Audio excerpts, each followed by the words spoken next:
ఆత్మలకు తండ్రి అయిన దేవునికి మొదటిగా నా ప్రత్యేకమైన వందనాలు.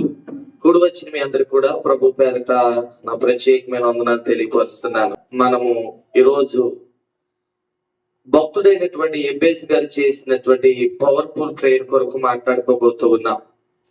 ఒకసారి ఆయన ప్రార్థనలో లేవనెత్తినటువంటి అమూల్యమైనటువంటి లోతైనటువంటి అంశాలను మనం జ్ఞాపకం చేసుకుందాం. బైబిల్లోకి వెళ్ళినట్లయితే మొదటి దినవృత్తాంతములు 4వ అధ్యాయము 10వ వచనాన్ని ఒకసారి మనం జ్ఞాపకం చేసుకుందాం. నేను చదువుతున్నాను, ఒకసారి మీరందరూ కూడా వినండి. పేజు ఇశ్రాయేలీయుల దేవుని గూర్చి మొరపెట్టి, నీవు నన్ను నిశ్చయముగా ఆశీర్వదించి నా సరిహద్దును విశాలపరిచి నీ చెయ్యి నాకు తోడుగా ఉండ దయచేసి నాకు కీడు రాకుండా దానిలో నుండి నన్ను తప్పించుము అని ప్రార్థింపగా దేవుడు అతడు మనవి చేసిన దానిని అతనికి దయచేసాను. ప్రియమైన దేవుని వల్ల చదవబడిన వాక్యాన్ని బట్టి చిన్న ప్రార్థన చేసుకుని ముందుకు వెళ్దాం. అత్యంత కృప కలిగిన మా దేవుడా, సర్వలోక న్యాయాధిపతి, సర్వ సృష్టికి కారణభూతుడు అయిన మా దేవానికి వందనాలు. ప్రభు, ఈ రాత్రికాల సమయంలో జరుగుతున్నటువంటి యొక్క ఉపవాస ప్రార్థనలో నిబిడలతో ఈ రీతిగా మాట్లాడే కృపను మాకు ఇచ్చావు దేవాదికు నీ వందనాలు, స్తోత్రాలు. ఇదిగో ప్రభా, ఎబ్బేజు చేసినటువంటి ప్రార్థన కొరకు ఈ రాత్రి మాట్లాడకపోతుండగా ప్రభా, నీ బిడ్డలతో మీరే మాట్లాడండి ప్రభా. ఇదిగో నాయన, నన్ను మీరు అభిషేకించుకుని ప్రభా, నీ బిడ్డలతో ఎలా మాట్లాడాలో ప్రభా మీరు నాకు తెలియపరచమని, నాయన నా వాక్య నడిపింపును మీరు నాకు అనుగ్రహించి సహాయం దయచేయమని యేసు నామములో అడుగుతున్నాను తండ్రి, ఆమేన్. ప్రియమైన దేవుని వల్ల ఇక్కడ ఎబ్బేజు చరిత్ర రాయబడ్డది. ఎబ్బేజు తన పరిస్థితిని బట్టి దుఃఖముతో దేవునికి ప్రార్థన చేసినట్లుగా ఇక్కడ మనం చూస్తున్నాం. ఎబ్బేజు జీవితంలో ఉన్న దుఃఖం ఏంటి, ఎబ్బేజు జీవితంలో ఉన్న ఆ యొక్క సమస్య ఏంటి అని మనం ఆలోచన చేసినట్లయితే వచనంలో రాయబడి ఉంది. ఒకసారి నేను చదువుతున్నాను చూడండి. ఎబ్బేజు తన సహోదరులందరికంటే ఘనము పొందిన వాడై ఉండెను. వేదన పడి అతని తల్లి అతని కట్టినని అతనికి ఎబ్బేజు అని పేరు పెట్టెను. ప్రియమైన దేవుని వల్లరా, ఈ వాక్యాన్ని కనుక మనం గమనిస్తే ఎబ్బేజుకి ఆ పేరు ఎవరు పెట్టారట? తల్లి పెట్టింది. అయ్యా వినండి, ఎందుకు తల్లి ఎబ్బేజు అని పేరు పెట్టింది? ఎబ్బేజు అనే మాటకు అర్థం ఏంటంటే వేదన పుత్రుడు. ఏమండి అర్థం ఏంటమ్మా? వేదన పుత్రుడు అని దానికి అర్థం వస్తుంది. ఏ తల్లైనా బిడ్డలకు అలాంటి పేర్లు పెడతారా అండి? ఒరే వేదన అని పిలవాలి. ఇప్పుడు ఏమని పిలవాలి? ఒరే వేదన అని పిలవాలి. పూర్వం అట అనారోగ్యంగా ఉన్నప్పుడు కొంతమంది మూఢనమ్మకాలను బట్టి పసిబిడ్డల్ని ఆ పెంట మీద ఆ యొక్క చెత్త కుండీల్లో పెట్టేవారట. అందుకని చెప్పి వారు బ్రతికితే కనుక వారికి ఏం పేర్లు పెట్టేవారట? పెంటయ్య అని పెట్టేవారట. నాకు తెలిసి ఒకవేళ మరి చూడండి, అలాంటి పేర్లు బట్టి వాళ్ళు ఎంత అవమానించబడతారు భవిష్యత్తులో. ఎవరైనా పిలవడానికి అసలు పిలిపించుకోవడానికి ఎంత బాధ అనిపిస్తుంది, చాలా కష్టం అనిపిస్తుంది. కానీ ఇక్కడ ఎబ్బేజు తన తల్లి పేరు పెట్టిందంటే ఏమని పెట్టింది? వేదన పుత్రుడు. సాధారణంగా ఏ స్త్రీ అయినా సరే బిడ్డకు జన్మనిచ్చినప్పుడు వేదన పడాలి, అవునే కదా? ఈ ప్రసవ వేదన అనేది ప్రతి ఒక్కరికి ఉంటది. అయితే అందరిలా కాకుండా ఈ బిడ్డ పుట్టినప్పుడు ఇంకా ఏదో గొప్ప వేదన కలిగింది ఆ తల్లికి. ఆ బిడ్డకి ప్రసవించినప్పుడు ఆ వేదన తట్టుకోలేక ఏమైంది? ప్రసవం అయిన తర్వాత ఆ బిడ్డను చూసుకుని ఆ బిడ్డకు ఒక పేరు పెట్టేసి ఏమైపోయిందామే? సరిపోయింది. ప్రియమైన దేవుని వల్ల తన జీవితంలో ఆ పేరును బట్టి ఎన్నో అవమానాలు, ఎన్నో ఇబ్బందులు, ఎన్నో సమస్యలు ఎబ్బేజు గారు అనుభవిస్తా ఉన్నారు. మీరు గమనిస్తే ఈ మొదటి దినవృత్తాంతములు 1వ అధ్యాయం మొదలుకుండి ఈ చివరి అధ్యాయం వరకు చూస్తే ఇక్కడ ఏం రాయబడతా ఉన్నాయంటే వంశావళులు పేర్లు రాయబడతా ఉన్నాయి. అంటే తండ్రి కుమారుడు, ఆ పలానా పేరు పలానా పేరు పలానా పేరు అని ఒక వచనంలో ఇంచుమించుకు 4-5 పేర్లు చెప్పుకుంటూ వస్తా ఉన్నారు ప్రభు. ఇక్కడ ఎబ్బేజు చరిత్ర వచ్చేసరికి 4వ అధ్యాయం వచ్చింది. 4వ అధ్యాయం అంటే 1వ అధ్యాయం వంశవళి కోసం చెప్పారు, ఆయన 2వ అధ్యాయం వంశవళి కోసం చెప్పారు, 3వ అధ్యాయం కూడా వంశవళి కోసం చెప్పారు, 4వ అధ్యాయంలో కూడా వంశవళి కోసం చెప్తూ వస్తున్నారు. అయితే అందరి విషయాలనేమో ఒక వచనంలో 3-4 పేర్లు మెన్షన్ చేస్తా ఉంటే ఎబ్బేజు దగ్గరికి వచ్చినప్పటికీ 4వ అధ్యాయంలో 9-10 వచనాలు, అంటే 2 వచనాలు ప్రేమించే భక్తుల కొరకు ప్రభు కేటాయించారు. ఇది ఇంకా మీకు అర్థమయ్యేలా చెప్పాలంటే, ఒక తల్లికి 3 కుమారులు ఉంటారు. ముగ్గురు కుమారులు కూడా బయటికి వెళ్ళిన తర్వాత అమ్మ నీకు ఎంతమంది పిల్లలని అడిగినప్పుడు ఆ తల్లి అంటది, నాకు ముగ్గురండి, పెద్దోడి పేరు ఇదండి, రెండోడి పేరు ఇదండి, మూడోడి పేరు ఇదండి, పెద్దోడు ఈ పని చేస్తాడు, చిన్నోడు ఆ పని చేస్తాడు. మొత్తం మీద వాళ్ళ యొక్క దినచర్య చెప్పంటది. తనకు ఇష్టమైన బిడ్డ దగ్గరికి వచ్చినప్పటికి అందరి కోసం స్పీడ్ గా చెప్పుకుని వెళ్ళిపోయి తన ప్రేమించే బిడ్డ దగ్గరికి వచ్చినప్పుడు కొంచెం సమయం తీసుకుని కొన్ని 4 మాటలు ఎక్కువ చెప్పాలనుకుంటాం. అవునే కదా, చెప్పండి. 4 మాటలు. మా చిన్నోడు ఉన్నాడే చాలా మంచోడండి. అమ్మ నీకేం కావాలి తినడానికి? ఏమైనా తాగుతావా? ఏమైనా తీసుకురమ్మంటావా? డాడీ మీకు ఎలా ఉంది ఒంట్లో? ఇలా పరామర్శిస్తాడండి. భోజనం చేసావా నాన్న? అమ్మ భోజనం చేసావా? నన్ను చాలా ప్రేమిస్తాడండి. ఆ పెద్దోళ్ళు ఇద్దరు ఉన్నారనుకో అస్సలు పట్టించుకోరండి. అవునే కదా. అంటే నువ్వు ప్రేమించే బిడ్డ కొరకు ఎక్కువ చెప్పడానికి ఇష్టపడతావు. ఇక్కడ ప్రభు అయిన దేవుడు కూడా, ఆయన కూడా ఎబ్బేది అంటే ప్రభుకి చాలా ఇష్టం. అందుకని అందరికీ కూడా వంశవల్లు చెప్పుకుంటూ ఒక వచనంలో 3-4 పేర్లు చెప్పుకుంటూ వస్తే ఈయన కొరకు 2 వచనాలు కేటాయించాడు ఆయన. అంటే ఆయనకి ఈయనంటే ఎంత ఇష్టమో. ఎబ్బేజు పరిస్థితిని బట్టి ఆయన చరిత్ర కనుక చూసుకుంటే ప్రియమైన దేవుని వల్ల లోకానికే గాని కుటుంబానికే గాని పనికిరాని వాడు, విలువలేని వాడు, కానీ దేవునికి పనికొచ్చేవాడిగా మార్చబడ్డాడు. లోకానికి పనికొస్తే నువ్వు దేవునికి పనికిరావు. నువ్వు దేవునికి పనికొచ్చేలాగా బ్రతికితే లోకం నిన్ను వెలివేస్తుంది. అవునే కదా, చెప్పండి. మీరు భక్తి పనులు అంటే అలాగంట ఇలాగంట అంటా ఉంటారు. ఎక్కువ భక్తి చేసేవారు లోకానికి నచ్చరు. అందులోను ఇందులోను మునిగి తేలేవారు మాత్రమే లోకానికి నచ్చుతారు. మనం ఎలా ఉండాలో తెలుసా? మనం ప్రేమిస్తే నిజముగా ప్రభువుని ప్రేమించగలగాలి. 2 పడవల మీద నిలబడి ఉంటే ఏమవుతుంది మన జీవితం? ఒకటి ముందుకెళ్ళిపోద్ది, లేకపోతే ఒకటి వెనకైపోద్ది, కింద పడతాం. దేవుడు కూడా అదే అంటాడు, నువ్వు ఉంటే వెచ్చగానైనా ఉండు, లేకపోతే చల్లగానైనా ఉండు, నువ్వు స్థితిలో మాత్రం నీవు ఉండదు. ఎబ్బేజు గారు చూస్తా ఉంటే ఎబ్బేజు గారు తన పరిస్థితిని బట్టి దుఃఖంతో దేవునికి ప్రార్థన చేస్తున్నాడు. ఏంటా దుఃఖం అంటే ప్రియమైన దేవుని వల్ల వేదన పడి తన తల్లి కనదని చెప్పి ఆ తల్లికి అతనికి ఎబ్బేజు అని పేరు పెట్టింది. ఎబ్బేజు అనే మాటకి అర్థం ఏంటంటే వేదన పుత్రుడు. ఎబ్బేజు తన పేరును బట్టి అవమానించబడుతూ ఉన్నాడు, నిందించబడుతూ ఉన్నాడు. ఎలా నిందించబడుతూ ఉన్నాడు? ఒరే నువ్వు పుట్టగానే నీ తల్లిని చంపేశావురా, నువ్వు అదృష్టవంతుడు కాదురా, నువ్వు దురదృష్టవంతుడు, నువ్వు మాతో ఉండద్దు అనే పరిస్థితి కనిపిస్తూ ఉంది. అన్నదమ్ములు కూడా ఒరే నీకు మాతో సమాన హక్కులు లేవు, నువ్వు అదృష్టవంతుడు కాదు, నువ్వు దురదృష్టవంతుడు. ఏమండి, ఉదయం లేచిన మొదలుకొని రాత్రి పండుకునేంత వరకు ఇలాంటి అవమానాలు ఎదురవుతే ఆ వ్యక్తి ఏమైపోతాడండి? ఏమైపోతాడు? ఎంత కుమిలిపోతాడు, ఎంత వేదన పడతాడు, చాలా బాధపడతాడు కదా. పేరు తల్లి పెట్టింది వేదన పుత్రుడని. ఆ వేదన తన లైఫ్ అంతా మారిపోయింది. తన లైఫ్ లో సంతోషం లేదు, తన లైఫ్ లో ఆనందం లేదు, ఆప్యాయతలు లేవు. ప్రేమ దేవుని వల్ల దుఃఖముతోనే బ్రతుకుతూ ఉన్నాడు. లోకానికి పనికి రాలేదు, దేవునికి పనికొచ్చే వాడిగా మార్చుకున్నాడు. ఈ రోజున నేను చెప్తాను, మన తలరాతలు మార్చాలంటే ఎవరు మారుస్తారంటే మనమే మార్చుకోవాలి. ఎలా మార్చుకోవాలి అని అంటే ఈ లోకంలో ఎన్నో పద్ధతులు ఉంటాయి, అవి కాదు. కానీ ప్రభు అంటున్నాడు నీ తలరాత మార్చుకునే శక్తి నీ చేతుల్లోనే ఉంది. ఎలాగో తెలుసా? నువ్వు ప్రార్థన చేయి, నీ తలరాత మారుస్తా. ఇప్పుడు ఎబ్బేజు తలరాతను చూసుకుంటే ఎబ్బేజు తన జీవితంలో అవమానించబడుతున్నాడు, దుఃఖంతో ఉన్నాడు, గేలి చేయబడుతూ ఉన్నాడు, అపహేళన గురైపోతూ ఉన్నాడు. అయ్యో నా బ్రతుకేంటి, నా స్థితి ఏంటి, నేను ఎవరి కోసం బ్రతకాలి, నేను దేని కోసం బ్రతకాలి, నా ప్రాణం తీసుకుని అయిపోదా అనే ఆలోచన విడిచిపెట్టి నా లైఫ్ ని, నా తలరాతని నేనే మార్చుకోవాలని చెప్పి చేయడం అలవాటుగా చేసుకున్నాడు. దేవునితో మాట్లాడడం అలవాటు చేసుకున్నాడు. మనుషులు మాట్లాడకపోయినా నాకు పర్వాలేదు, కానీ నేను దేవునితో మాట్లాడాలని అలవాటు చేసుకున్నాడు. దేవునితో మాట్లాడిన తర్వాత తన స్థితిగతులు మారిపోతా ఉన్నాయి. ఇక్కడ ఇప్పుడు ఎవరు మార్చుకున్నాడు తలరాతని? అతనే మార్చుకున్నాడు. నువ్వెంత కష్టంలో ఉన్నా, నువ్వెన్ని శ్రమలో ఉన్నా, ఎన్ని ప్రాబ్లమ్స్ లో ఉన్నా, ఎన్ని బాధల్లో ఉన్నా, ఆ యొక్క ప్రాబ్లమ్స్ తట్టుకునే శక్తి నీకు కావాలంటే ప్రార్థన ద్వారా వస్తుంది. ప్రార్థన అంట పరిస్థితులను వృత్తాంతములు 4వ అధ్యాయం 10వ వచనంలో చూసుకుంటే ఇశ్రాయేలీయుల దేవునికి వచ్చి మొరపెట్టి ఏం చేస్తున్నాడట? ఇశ్రాయేలీయుల దేవునికి మొరపెడుతున్నాడట. అయితే నీవు నన్ను నిత్యముగా ఆశీర్వదించు, నా సరిహద్దులు విశాలపరుచు, నీ చెయ్యి నాకు తోడుగా ఉండ దయచేసి నాకు కీడు రాకుండా దానిలో నుండి నన్ను తప్పించమని ప్రార్థించగా. ఒక వచ్చినవే ప్రార్థన, ఇది పెద్ద ప్రార్థన చేయలేదు. ఇక్కడ బైబిల్ రాయబడిన లెక్క ప్రకారం చూసుకుంటే చిన్న ప్రార్థన 4 మాటలు చేశాడంతే. ఇక్కడ 4 మాటలు చూడకూడదు మనం. ఈ 4 మాటల వెనకాల ఎంత చరిత్ర ఉందో, ఎంత కన్నీరు ఉందో, ఎంత వేదన ఉందో, ఎంత ప్రార్థన చేశాడని మనం ఆలోచన చేయాలి. అవునా?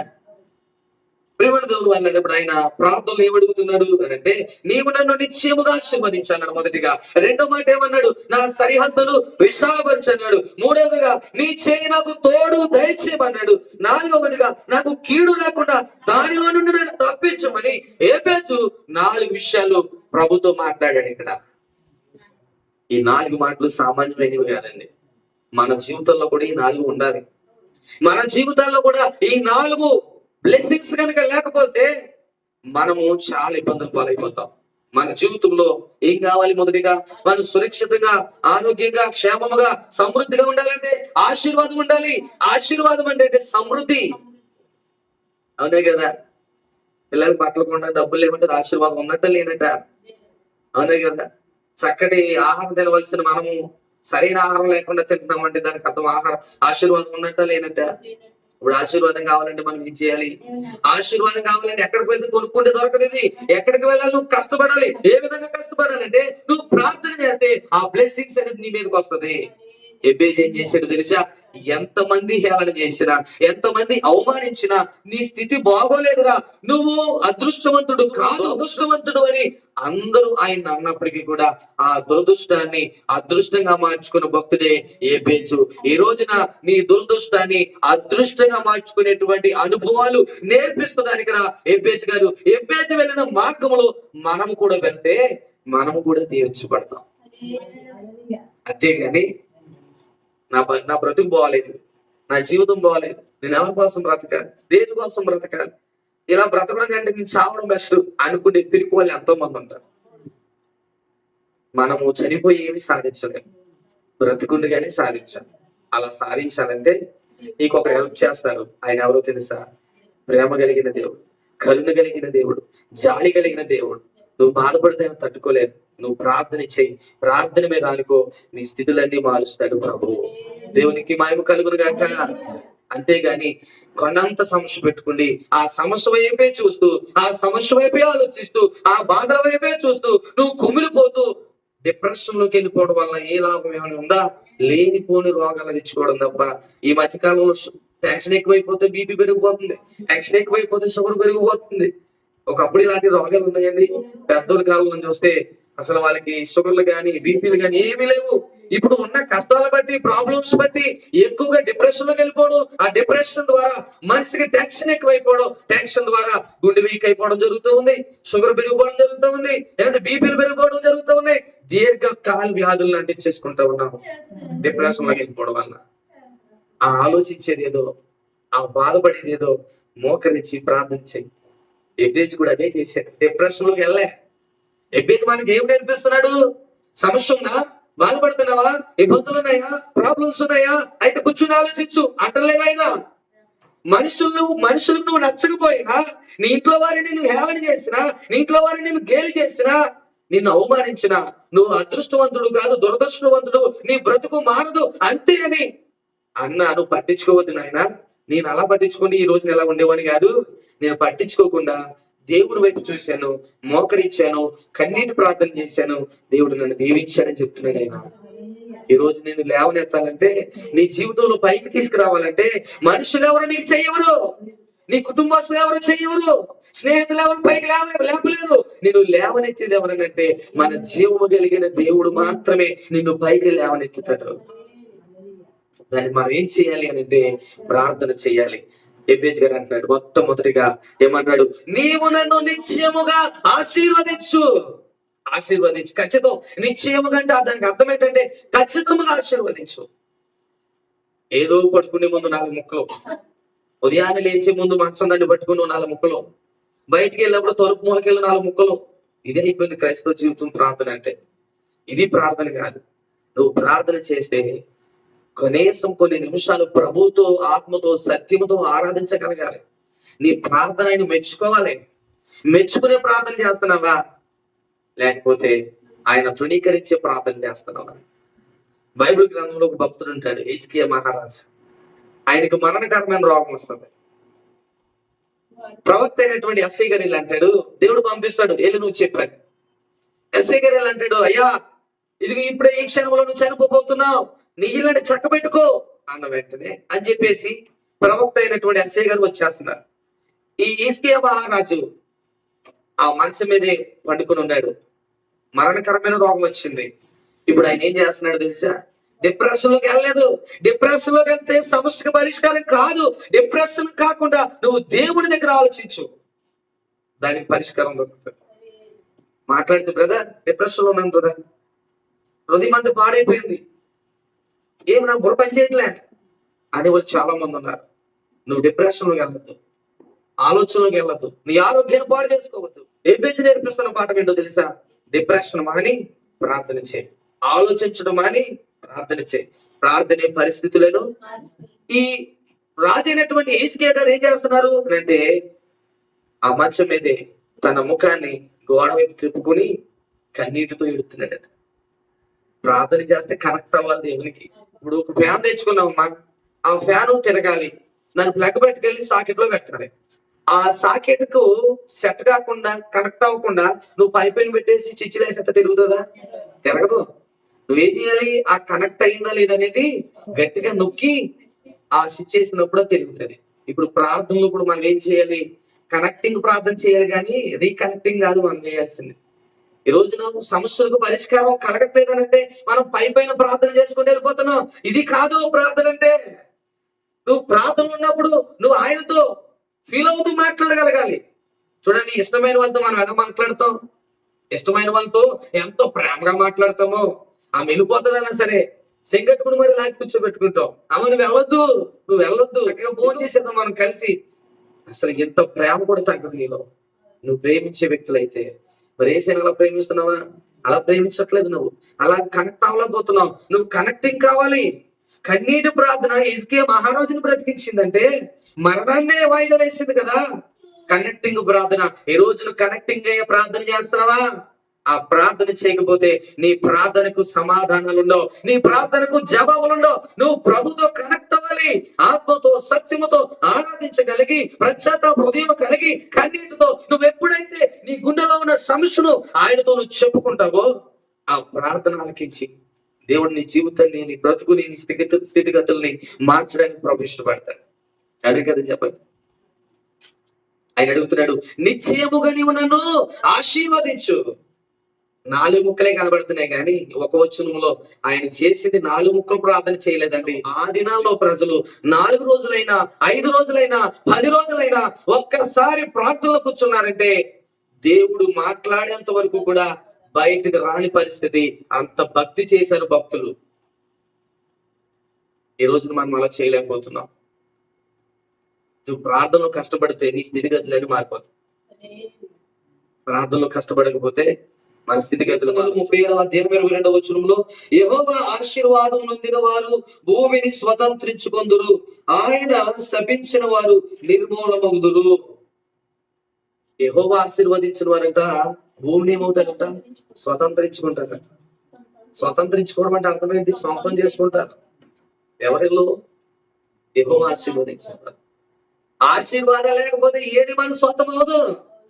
దేవుడు ఆశీర్వదిస్తేనే కదా ఒక ఇల్లు కొనుక్కునేది. దేవుడు ఆశీర్వదిస్తేనే కదా ఒక సైట్ కొనుక్కునేది.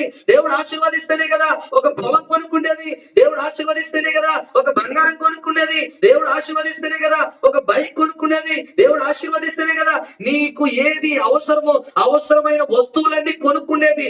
ఆయన ఆశీర్వదించినప్పుడే.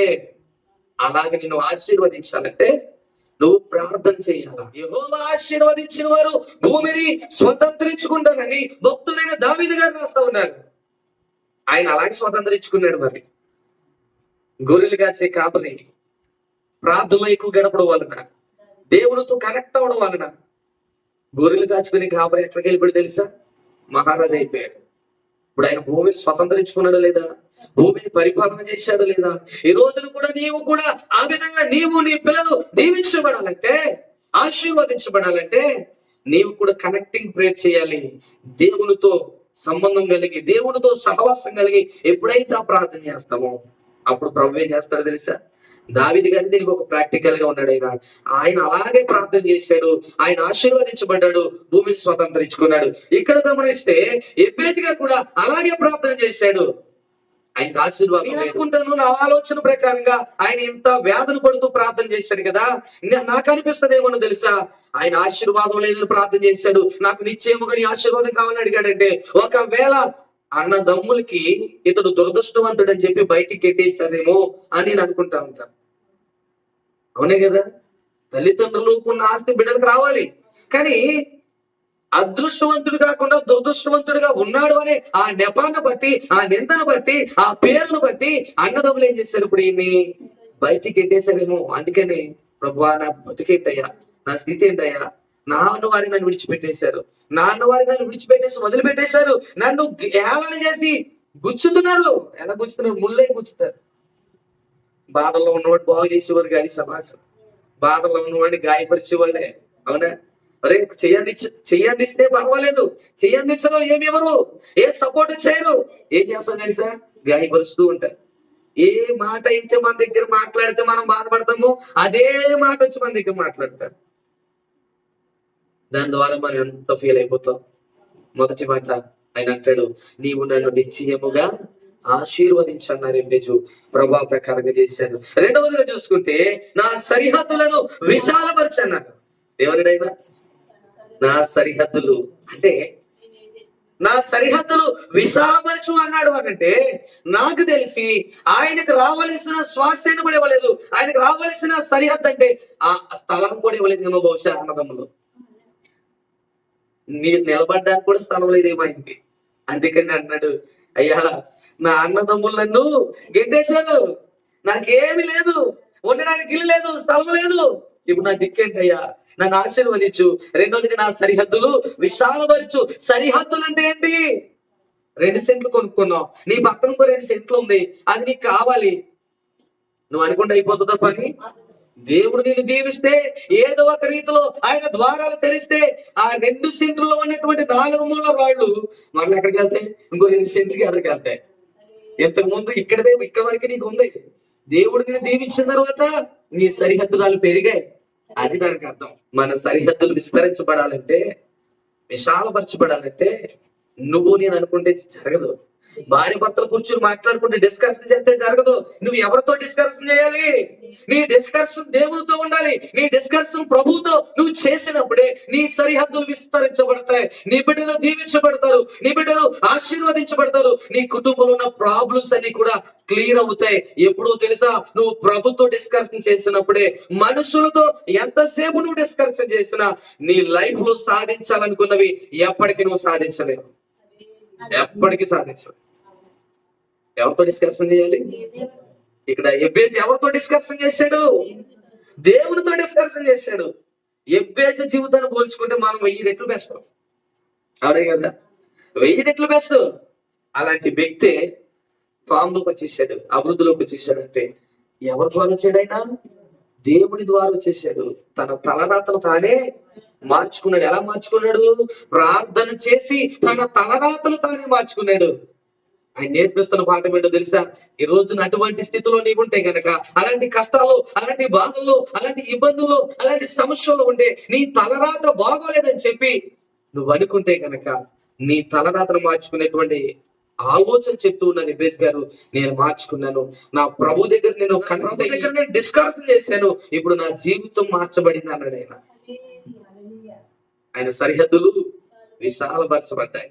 మూడవదిగా చూసుకుంటే, నీ చెయ్యి నాకు తోడుగా దయచేయము. ఆయన మన కుటుంబానికి మనకైనా చెయ్యి తోడుగా లేకపోతే అన్ని ప్రమాదాలే. అవునే కదా, చెప్పండి. ఆయన చెయ్యి గనక మనకు తోడు లేకపోతే మనం ఎక్కడికి వెళ్ళినా సురక్షితంగా రాలేము. ఇంట్లోంచి బయటికి వెళ్ళడం మన చేతుల్లో ఉంటది, బయటికి వెళ్ళిన మనం క్షేమంగా రావాలంటే ఆయన చేతుల్లో ఉంటది. మన కుటుంబంలో పిల్లలైనా అంతే, ఎవరైనా సరే దేవుని చెయ్యి తోడుగా ఉండాలి. ఆయన చెయ్యి మనకి తోడుగా ఉండాలంటే ఆయన నువ్వు ప్రేమించగలగాలి, ఆయన మాటకు నువ్వు లోబడగలగాలి, ఆయన చిత్తాన్ని నెరవేర్చగలగాలి, ఆయన ఆజ్ఞలను పాటించగలగాలి. నియమము లేని భక్తి వ్యర్థం. ప్రతిదానికి నియమం కావాలి. అవును కదా, చెప్పండి. నియమం లేకపోతే ఏం జరుగుతుంది? ప్రమాదాలు జరుగుతాయి. స్త్రీలు కుళాయి దగ్గరికి వెళ్తారు. ఈ సమ్మర్ టైం కదా, ఈ సమ్మర్ టైంలో కుళాయి దగ్గరికి వెళ్ళినప్పుడు అక్కడ ఒక నియమం ఉంటది. ఏంటి? ముందెళ్ళోడి పట్టుకోవాలి, వెనకాల పట్టుకుంటే బిందెలించి కూడా వేస్తారు. నిందిలించి పడతారండి. అవునా? అక్కడ నియమాన్ని పాటించకపోతే నీ ముందు 10 మంది ఉన్నారు, పెద్ద స్టైల్ గా బిందెట్టుకుని వెళ్ళిపోయి, ఏమండి నేను ముందు పట్టేసుకుంటానంటే కుదురుతుందా? కనీసం ఇద్దరైనా నేను చూసి ఆగిన మిగిలిన ఎవరు ఏం చేస్తారు? బిందులు చూపిస్తారు, పగిలిపోతే సొట్టడిపోద్ది అంటారు. సొట్టడిపోద్ది అంటారు లేదా? అంటే ఇప్పుడు అక్కడ మనం ఏం పాటించాలి? నియమము పాటించాలి. ఇప్పుడు దేవుని హస్తం నీకు తోడుగా ఉండాలంటే నువ్వేం పాటించాలి? నియమము పాటించాలి, క్రమము పాటించాలి. అక్రమము చేస్తే, భక్తి చేస్తే, అక్రమంతో భక్తి చేస్తే దేవుడు హస్తం మనకు తోడుగా ఉండదు. ఎక్కడ పడితే అక్కడ ములిగేస్తే దేవుడు హస్తం మనకు తోడుగా ఉండదు. క్రమబద్ధత కలిగిన భక్తి ఉండాలి. ప్రతిదానికి ఒక క్రమం ఉంటదండి. పిల్లలు స్కూల్కి వెళ్ళినప్పుడు చూడండి, క్రమముగా పంపించకపోతే వారికి అక్రమ శిక్షణ వస్తుంది, క్రమశిక్షణ రాదు. అవునే కదా? ఎబ్బేసి గారు నియమము కలిగిన భక్తుడు. కొన్ని రిఫరెన్స్ చూపించాలనుకున్నాను కానీ సమయం ఎక్కువైపోతుందని ఆలోచిస్తున్నాను. ఒకసారి చిన్న మాట చదువుకుందాం. నీ చెయ్యి నాకు తోడుగా దయచేయము అనే మాటకు ఒక వాక్యాన్ని చదువుకుందాం. కీర్తనలు 42వ అధ్యాయము 8వ వచనం. అయినను పగటి వేళ యెహోవా తన కృప కలుగు నాజ్ఞాపించును, రాత్రి వేళ ఆయన గూర్చిన కీర్తనయు, నా జీవదాతి అయిన దేవుని గూర్చిన ప్రార్థనయు నాకు తోడుగా ఉండును. ఏం తోడుందట? కృప, ప్రార్థన తోడుగా ఉందంట. నీకు నీ పిల్లలకి ఏమి తోడుగా ఉండాలి అంటే నువ్వు చేసిన ప్రార్థనే. నువ్వు చేసిన ప్రార్థన బట్టి ఆయన కృప నీకు తోడుగా ఉంటుంది. ప్రార్థన చేయకుండా మనకి ఏ జీవితాలు వస్తాయండి? ప్రార్థన చేయకుండా మన స్థితిగతులు ఎలా మారుతాయి? ప్రార్థన చేయకుండా మన బ్రతుకులు ఎలా మారుతాయి? ప్రార్థన చేయకుండా మన పరిస్థితులు ఎలా మారుతాయి? భక్తుడైన దావీదు గారు అంటున్నాడు, ఆయన కృప నా ప్రార్థన ద్వారా నాకు తోడుగా ఉంటుంది అంటున్నాడు ఆయన. ఈ రోజున నీకు, నీ పిల్లలకి, నీ కుటుంబానికి, నీ ఆస్తికి, నీ ఆహారానికి, నీ బట్టకి, సమస్తానికి నీకు ఆయన కృప తోడుగా ఉండాలంటే నువ్వు ప్రార్థన చేస్తే ఆ ప్రార్థనే మనం కాపాడేది. ప్రార్థన అంటే ఏంటో తెలుసా? దేవుడితో మాట్లాడటం. దేవుడు మనతో ఎలా మాట్లాడతాడు? వాక్యం ద్వారా మాట్లాడతాడు. వాక్యం ద్వారా ఆయన మనతో మాట్లాడతాడు. ప్రార్థన ద్వారా ఆయనతో మనం మాట్లాడాలి. అర్థమైందా? ఆయన ఎలా మాట్లాడతాడు మనతో? వాక్యం ద్వారా ఆయన మనతో మాట్లాడితే ఇప్పుడు ఆయనతో మనం మాట్లాడాలంటే ఏం చేయాలి? ప్రార్థన ద్వారా ఆయనతో మనము సహవాసాన్ని కలిగి ఉండాలి. ప్రార్థన ద్వారా ఆయనతో మనం మాట్లాడాలి. ఏమొచ్చింది? ఆయనతో మాట్లాడితే మనకి ఏమిస్తాడు? ఆయన చెయ్యి తోడుగా ఉంటుంది. అంటే ఆయన కృప మనకి తోడుగా ఉంటుంది. ఎబ్బేజు తన తలరాతను మార్చుకున్నాడండి. నేను అంటాను, ఈ ఎబ్బేజు చేసిన ప్రార్థన పవర్ఫుల్ ప్రేయర్ అంటాను. Very powerful prayer. ఇక్కడ మనకి కనిపించే 4 ముక్కలు కావచ్చు, ఆయన ఎంత ప్రార్థన చేశాడు అనేది ప్రభుకే తెలియదు. ఆయన మనవి చేసిన దాన్ని ప్రభు ఆయనకు అనుగ్రహించడని మాట్లాడబడింది. ప్రార్థన చేసిన వెంటనే దేవుడు గొప్ప కార్యం ఆయన జీవితంలో చేశాడు. ఎవరైతే ఆయన తృణీకరించారో, ఎవరైతే ఆయన ఏది చేశారో, ఎవరైతే ఆయన ఇబ్బంది పెట్టారో ప్రభు ఆయన దీవించిన తర్వాత నాకు తెలిసి అందరూ కూడా ఆయన కాలు వచ్చి ఉంటారు. నాకు వాక్యాన్ని బట్టి లోతుగా ఆలోచన చేస్తే ఈ రోజున మన జీవితాలు కూడా అలా మారుతాయండి, మారుతాయి. ఇంకా చాలా విషయాలు ఉన్నాయి, రిఫరెన్స్ తీయడానికి సమయం లేదు కనుక ముందుకెళ్ళిపోతుంది. ఏమండి? 4వదిగా చూసుకుంటే, నాకు కీడు రాకుండా దానిలో నుండి నన్ను తప్పించు. కీర్తనలు 69వ అధ్యాయము 14వ వచనంలో, నేను దిగిపోకుండా ఊబిలో నుండి నన్ను తప్పించుము, నా పగవారి చేతుల నుండి, అగాధ జనములలో నుండి నన్ను తప్పించుము. ఇది కూడా కీడు. భక్తుడైన దావీదు గారు చేస్తున్న ప్రార్థన, ఊబిలో దిగిపోకుండా నన్ను కాపాడయ్యా, నా శత్రువుల చేతుల నుండి నన్ను విడిపించు. ఈ రోజున మన జీవితంలో శత్రువు ఉంది. ఏంటా శత్రువు అని అంటే మనం అనుకుంటాం శత్రువు అంటే నా పగోడు అనుకుంటాం. శత్రువు అంటే పగోడు కాదండి, మన పరిస్థితులే మనకు శత్రువులుగా ఉన్నాయి. ఏంటి? మన అనారోగ్యమే మన శత్రువు, మన పేదరికమే మన శత్రువు, మనకి నెమ్మది లేకపోవడమే మన శత్రువు, మనకి సమాధానం లేకపోవడమే మన శత్రువు. శత్రువు ఎవరు? మన బాధలే మన శత్రువు. ఈ బాధలు పెట్టి దేవుడు అంటే అపవాది గారు, వాడి చేతిలో పడ్డామా మన దేశం మార్చేసి మన ఎక్కడ తీసుకెళ్ళిపోతాడంట? ఊపులో తిప్పేస్తాడంట, పకోలు చేతిలో పెట్టేస్తాడంట పట్టుకెళ్ళి. ఇంకా మన ప్రాణమే తీయడమే ఆలస్యంగా చూస్తాయి. అయితే ఇప్పుడు ప్రభు నువ్వేమడగాలి? కీడు రాకుండా తప్పించయ్యా. ఎబ్బేజుకి పగోళ్ళు లేరా? ఎబ్బేజుకి ప్రేమించే వాళ్ళ కంటే శత్రువులు ఎక్కువ ఉన్నారు. ఎబ్బేజు ప్రేమించే వారి కంటే దీవించే వారి కంటే అవమానపరిచే వాళ్ళు ఎక్కువ ఉన్నారు. తన తన కుటుంబస్తులే అవమానించారు, తన అన్నదమ్ములే అవమానిస్తా ఉన్నారు, తన ఊరే అవమానిస్తా ఉంది. ఒరే నువ్వు వేదన పుత్రుడు రా, నువ్వు అదృష్టవంతుడు కాదురా, నువ్వు దురదృష్టవంతుడు అనేటువంటి పరిస్థితి అక్కడ ఉంది. భగవాని చేతుల్లో ఉన్నాడు ఆయన, ఊబిలో ఉన్నాడు ఆయన. భక్తుడైన దావీదు గారు కూడా అనేకమైన కష్టాల్లో ఉన్నాడు ఆయన. ఇప్పుడు దావీదు ప్రార్థన చేస్తున్నారు ఇక్కడ, అలాగే ఎబ్బేసి గారు ప్రార్థన చేస్తున్నారు. ఏమనో తెలుసా? ఊబిలో నుండి నన్ను, శత్రువు చేతిలో నుండి నన్ను, భగవాని చేతిలో నుండి నన్ను తప్పించి కీడు రాకుండా చేయంటున్నాడు.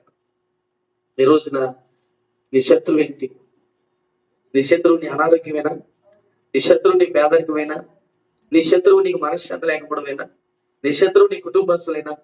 ఇలాంటిది ఏదైనా సరే దేవుడు వారి చేతిలో నేను నిరూపిస్తాడు. నువ్వు ప్రభు దగ్గర గడిపితే, ఆయనతో నువ్వు మాట్లాడితే, యేసయ్యా నా స్థితిని మార్చు, యేసయ్యా నా పరిస్థితిని మార్చు. విచిత్రం ఏంటంటే ఇక్కడ ఈ గుండె నిండా బాధ ఉన్నప్పుడు, ఎవరైనా మనకి హృదయానికి దగ్గరగా ఉన్న వాళ్ళు కనిపించినప్పుడు, వాళ్ళు చూడంగానే మనం కన్నీళ్ళు పెట్టుకుంటాం, అవునా? అదే కన్నీళ్ళు మోకరిస్తే రావు మళ్ళీ. వాళ్ళ దగ్గర ఏడవడం వల్ల నీకు ఉపయోగం లేదు. సృష్టికర్త అయిన ప్రభు దగ్గర, తండ్రి దగ్గర నువ్వు ఏడవగలిగితే, నువ్వు ఏడిస్తే, చూడండి, తండ్రి బిడ్డ ఏడిస్తే ఊరుకుంటాడా? నాకు స్నాక్స్ కావాలి డాడీ అని నా కొడుకు ఏడ్చాడు అనుకో, ఎక్కెక్కి ఏడ్చాడు అనుకో, నా దగ్గర లేకపోయినా ఏదో విధంగా అయినా సమయానికి నా దగ్గర డబ్బులు లేకపోయినా ఏదో విధంగా అయినా వాడికి స్నాక్స్ ఇవ్వాలనుకుంటాను నేను. ఒకవేళ ఆ పరిస్థితి లేకపోతే కొట్టి దగ్గరికి వెళ్ళి, అయ్యా ప్రస్తుతం నా దగ్గర డబ్బులు లేదు, నేను మరలా ఇటువైపు వచ్చినప్పుడు ఖచ్చితంగా నీకు ఇచ్చేస్తాను, బాబు ఎడుతున్నాడయ్యా, కొంచెం ఒక 10 రూపాయలైనా, ఒక 20 రూపీస్ అయినా స్నాక్స్ ఇవ్వండి అయ్యా అంటే అవ్వలేదా? నువ్వేటి బిడ్డను అంత ప్రేమిస్తే, ఏడ్చినప్పుడు చూడలేకుండా అంత బాధపడిపోయి అంత వాడికి ఏదో చేయాలని ఆ కన్నీటిని బట్టి కలిగినప్పుడు నువ్వు తండ్రి దగ్గర కూర్చొని ఏడిస్తే ఆయన విడిచిపెడతాడా? నిన్ను విడిచిపెడతాడా? మనకంటే జాలి ఎక్కువ ఆయనకి, మనకంటే ప్రేమ ఎక్కువ ఆయనకి, మనకంటే కరుణ ఎక్కువ ఆయనకి. ఆయన ఏం విడిచిపెట్టడు. విడిచిపెట్టే దేవుడు కాదు. ఇశ్రాయేలు ప్రజలు కాపాడువాడు, నేను కొనుక్కడును నిద్రపోనాడు ఆయన. నేను నిన్ను బాగు చేస్తాను, నేను కాపాడుతాను. కోడి తన పిల్లలను ఎలాగైతే భద్రపరుచుకుంటుందో నేను మిమ్మల్ని అలా భద్రపరుస్తాను అంటాడు ఆయన. నీ పగవారి చేతులను విడిపిస్తాడు. ఎబేజును విడిపించిన దేవుడు, దావీదును విడిపించిన దేవుడు, భక్తులు ఎంతనో విడిపించిన దేవుడు నిన్ను కూడా విడిపిస్తాడు. అయితే నీ ప్రార్థన సరిపోవట్లేదు, కొంచెం ఎక్కువగా ఆయన దగ్గర కనెక్టింగ్ లో ఉండాలి.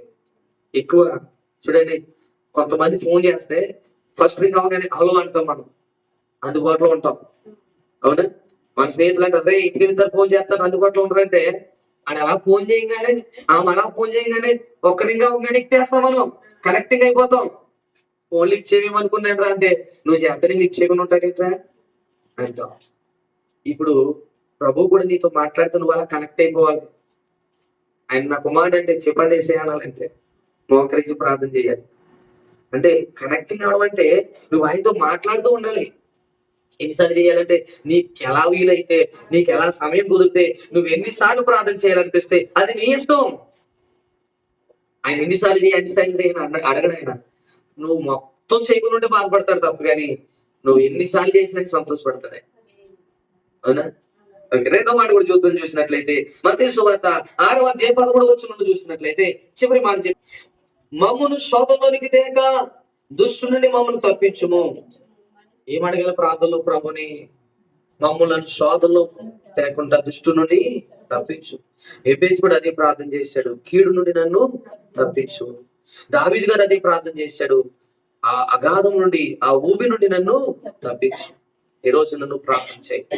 ఎబేజు వేదనతో తన తల్లి కన్నదని, తన తలరాత బాగోలేదని, లోకానికి పనికిరాని వాడు దేవునికి పనికొచ్చేవాడుగా మార్చబడి మోకరించి కొంత సమయాన్ని ప్రభుతో గడపడానికి ఇష్టపడిన తర్వాత ఆయన తలరాతను మార్చేశాడు. ప్రభు 4 మాటలు అడిగాడు.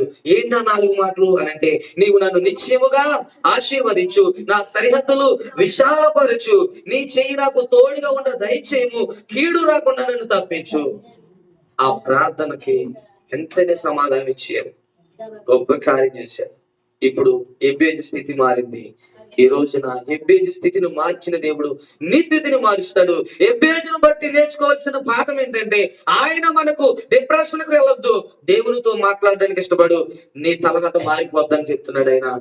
కాబట్టి ప్రార్థన చేద్దాం. ఎలాంటి పరిస్థితుల్లోనైనా ప్రభు మనం విడిపిస్తాడు. మనం నమ్మిన దేవుడు నమ్మకమైన దేవుడు. నీ నమ్మకాన్ని ఎంత మాత్రము కూడా ఒమ్ముగా మార్చే దేవుడు కాదు. నీ నమ్మకాన్ని ఎంత మాత్రము కూడా బలహీనపరిచే దేవుడు కాదు. మనం నమ్మిన దేవుడు గొప్ప దేవుడు, సృష్టికర్త అయిన దేవుడు కనుక నీ స్థితిగతులు మార్చగలడు. అయితే చిన్న సలహా, ప్రార్థన సరిపోవట్లేదు.